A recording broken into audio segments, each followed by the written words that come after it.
देश भर में शोक की लहर दौड़ गई है। भारत के दिग्गज उद्योगपति रतन टाटा का निधन हो गया है।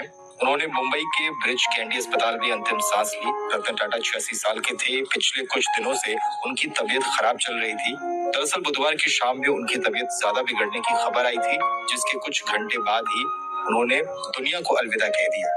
रतन टाटा का जाना देश के लिए एक बड़ी क्षति है। हालांकि उन्हें देश कभी भूलेगा नहीं। उन्होंने देश के लिए एक से बढ़कर एक कई बड़े काम किए। टाटा ग्रुप को ऊंचाइयों पर पहुंचाने में रतन टाटा की सबसे बड़ी भूमिका रही।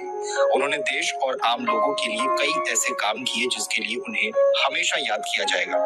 रतन टाटा एक दरियादिल इंसान थे और मुसीबत में देश के लिए हमेशा तैयार रहते थे। इससे पहले सोमवार को भी रतन टाटा की तबीयत बिगड़ने की खबर आई थी, जिसके कुछ घंटों के बाद खुद उन्होंने सोशल मीडिया साइट एक्स पर पोस्ट किया था। इस पोस्ट में उन्होंने लिखा था कि मेरे लिए चिंता करने के लिए आप सभी का धन्यवाद। मैं बिल्कुल ठीक हूँ।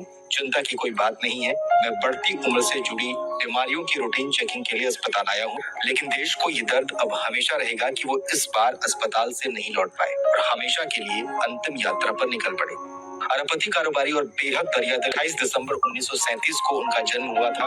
वो साल 1991 से लेकर 2012 तक टाटा ग्रुप के चेयरमैन भी रहे और इस दौरान उन्होंने बिजनेस सेक्टर में कई कीर्तिमान स्थापित कर देश के सबसे पुराने कारोबारी घरानों में से एक टाटा समूह को बुलंदियों तक पहुंचाया। रतन टाटा की शख्सियत को देखें तो वो सिर्फ एक बिजनेसमैन नहीं थे, बल्कि एक सादगी से भरे नेक और दरियादिल इंसान थे। वो देश के लिए हमेशा आदर्श और प्रेरणा स्रोत रहेंगे। वो अपने समूह से जुड़े छोटे से छोटे कर्मचारी को भी अपना परिवार मानते थे और उनका ख्याल रखने में कोई कोर कसर नहीं छोड़ते थे। इसके कई उदाहरण मौजूद हैं।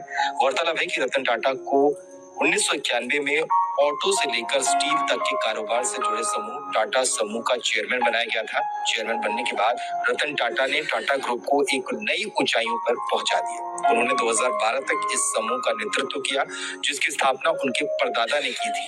1996 में टाटा ने telecom company Tata tele services की स्थापना की और 2004 में टाटा कंसल्टेंसी सर्विसेज को मार्केट में लिस्ट कराया था।